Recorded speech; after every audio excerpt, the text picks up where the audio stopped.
Ternyata Baradae punya peran lain selain tembak Brigadir J. Tak bisa menolak karena hal ini. Analisa saya setelah saya mendampingi klien saya melihat bahwa memang klien saya tidak terlibat dalam perencanaan pembunuhan ini. Tidak terlibat dalam perencanaannya, tapi sebagai eksekutor terlibat. Karena ada perintah kejadian yang di rumah Saguling ya, bahwa ada di lantai 3, kemudian klien saya itu dipanggil terakhir, kemudian diminta untuk diserahkan kotak magazen untuk diisi. Dalam posisi itu kan ada perintah. Perintahnya kamu ibu dilecehkan, kamu yang bisa menembak. Tapi saya tidak bisa jelaskan semuanya, itu nanti kepentingan saya di pengadilan ya. Jadi ketika seorang pembohong ya mencoba untuk berkata benar, hanya orang bodoh lah yang percaya dengan perkataan pembohong tersebut. Saya pikir apa yang dikatakan Eliezer itu adalah kebenaran. Saya justru curiga bahwa ada narasi ataupun keterangan yang disampaikan bahwa Ricky Rizal itu tidak mau menembak. Saya pikir ini juga rekayasa. Saya lebih yakin memang dari awal Eliezer lah yang diplot sebagai eksekutor. Tidak pernah ditawarkan ke Ricky Rizal? Tidak pernah. Saya yakin itu. Karena dia anak baru, anak kemarin sore, anak polos, ya anak baik-baik. Memang dia yang mau disalahkan.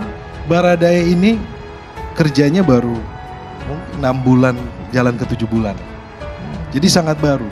Kemudian pangkat yang paling rendah. Ketika diperintah seperti itu kan, dia ini kan polisi yang baru ya, punya idealisme. Jadi ketika diperintah seperti itu dianggap bahwa itu memang dia harus laksanakan. Karena saat ini opini publik hanya mempercayai dari 5 orang tersangka ini terhadap Eliezer. Yang 4 lagi sorry itu saya aja, nggak ada yang percaya. Karena apa? Karena historinya mereka ada sebagai pembohong. Dengan dinyatakan dia sebagai tersangka bahwa dia itu obstruction of justice segala itu, publik kan sudah tahu itu. Oh ternyata yang bohong hanya Pak Sambo. Nah sayangnya polisi tidak meneruskan cara menerangkan apa yang terjadi itu kepada publik. Baradae menjelaskan bahwa proses dari Magelang dia tidak mengetahui motif. Dia tidak mengetahui motif, kemudian sampai di TKP yang di Duren 3 juga pun itu karena berdasarkan perintah. Motif itu paling susah, makanya dalam perkara pembunuhan berencana ini motif jadi nggak penting. Tapi harus ada. Motif bisa apa ada jadi bikin, cuman jangan sampai motifnya adalah Yosua melecehkan Putri. Nggak ada itu, yang ada Kuat dan Putri ketahuan lagi making love, ya kan, oleh Yosua. Yosua yang dikejar, makanya Putri buru-buru lapor ke Ricky supaya datang, si Kuat buru-buru lapor ke Sambo supaya ada begini-begini seolah-olah Yosua lah pelakunya. Padahal Yosua ini korban. Baradae mengaku sendiri sama Diolipa waktu mereka masih jadi sesi curhat ya, masih jadi kuasa hukumnya Baradae. Baradae itu udah curhat bahwa dia tuh udah curiga lama sama Kuat Ma'ruf sama Ibu Putri ini gitu. Diolipa bilang mungkin ini kebalikannya, bahwa Yosua itu yang melihat si Kuat Ma'ruf dengan Ibu Putri itu yang bopong-bopongan. Kalau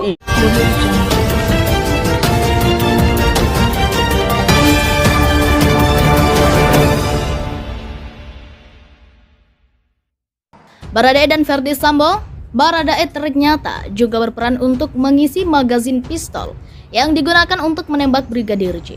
Baradae ternyata memiliki peran lain dalam kasus pembunuhan Brigadir J. Peran Baradae dalam kasus pembunuhan Brigadir J bukan hanya sebagai penembak. Baradae sebelum insiden pembunuhan Brigadir J mendapat tugas lain dari Ferdi Sambo. Mantan Kadif Propam Polri, Ferdi Sambo, ternyata memerintah Baradae untuk mengisi magazin pistol yang digunakan untuk menembak Brigadir J. Hal tersebut diungkap oleh pengacara Baradae, Roni Talapesi. Roni mengungkapkan pengisian magazin pistol tersebut merupakan perintah dari mantan Kadif Propam Polri, Irjen Ferdi Sambo. Selain itu, Roni juga menjelaskan, Baradae adalah ajudan yang dipanggil terakhir kali oleh Ferdi Sambo. Klien saya itu dipanggil terakhir, kemudian diserahkan kotak magazin untuk diisi. Dalam posisi itu kan ada perintah, katanya dikutip dari 2 sisi di YouTube TV One. Lebih lanjut, Roni juga mengungkapkan Ferdi Sambo sempat mengatakan kepada Baradae bahwa istrinya, Putri Chandrawati, dilecehkan di Magelang. Hal itu katanya disampaikan kepada Baradae saat memberikan magazin untuk diisi dalam pistol yang digunakan menembak Brigadir J. Perintahnya Ibu Putri Chandrawati dilecehkan, kamu yang bisa menembak Brigadir J, ujar Roni. Lebih lanjut, dia juga mengatakan alasan Baradae tidak bisa menolak perintah Ferdi Sambo ketika tersangka lain yaitu Bribka RR dapat menolaknya. Roni menyebut alasannya karena faktor psikologis dan status Baradae yang baru saja bekerja dengan Ferdi Sambo. Jadi ketika dia menerima perintah itu, dia tidak bisa menolak karena ada background psikologis.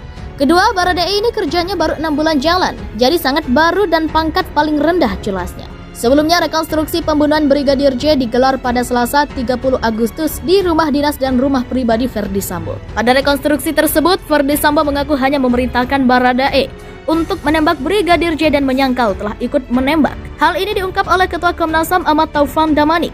Misalnya, Richard mengatakan bukan hanya dia yang menembak, tapi juga Ferdi Sambo kan gitu. Sementara yang satu lagi Ferdi Sambo, "Enggak, saya cuma menyuruh dia, itu kan perbedaan yang substantif." Katanya dikutip dari YouTube Kompas TV. Damanik pun mengatakan apabila sangkalan Ferdi Sambo itu tidak terbukti, ketika sidang di pengadilan maka akan semakin memperberat hukuman bagi mantan Kadif Propam Polri tersebut. Paling signifikan pada hari kejadian siapa yang merencanakan kalau memang 340 pasal yang digunakan, siapa yang mengeksekusi. Sekarang selisihnya kan masalah cuma yang satu mengakui 2 orang membunuh Brigadir J. Satu lagi mengakui 1 orang tuturnya. Sebelumnya, Humas Mabes Polri membagikan video animasi yang memperlihatkan hasil rekonstruksi pembunuhan Brigadir J yang digelar pada Selasa 30 Agustus. Video tersebut memperlihatkan awal kronologi saat rombongan Ferdi Sambo datang ke rumah dinasnya di Duren 3, Jakarta Selatan hingga dilakukannya penembakan kepada Brigadir J dan menyebabkan ia tewas. Adapun adegan sebelum penembakan terhadap Brigadir J, Ferdi Sambo sempat meluapkan amarahnya kepada ajudannya itu.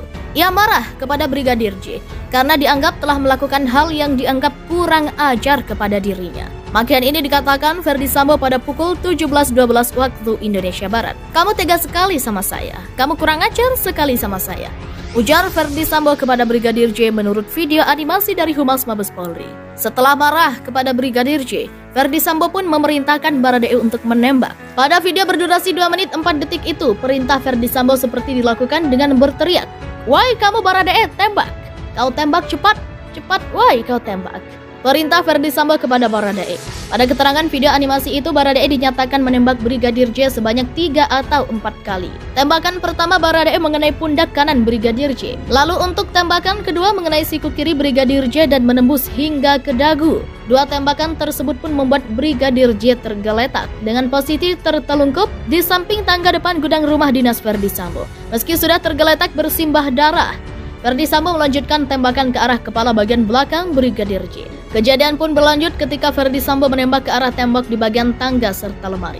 Adegan pun berlanjut ketika Ferdi Sambo menjemput istrinya, Putri Chandrawati yang berada di kamar pribadinya. Setelah itu Ferdi Sambo dan Putri keluar rumah.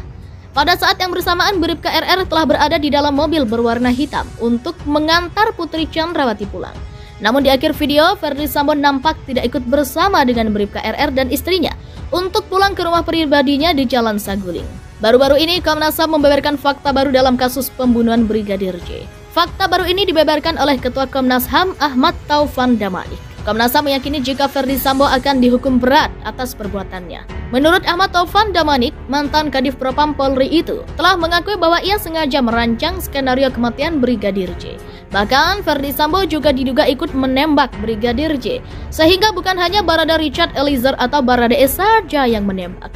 Taufan menyebut kemungkinan Ferdi Sambo akan mendapatkan hukuman mati atau penjara. "Saya berkeyakinan Sambo akan dihukum berat oleh hakim.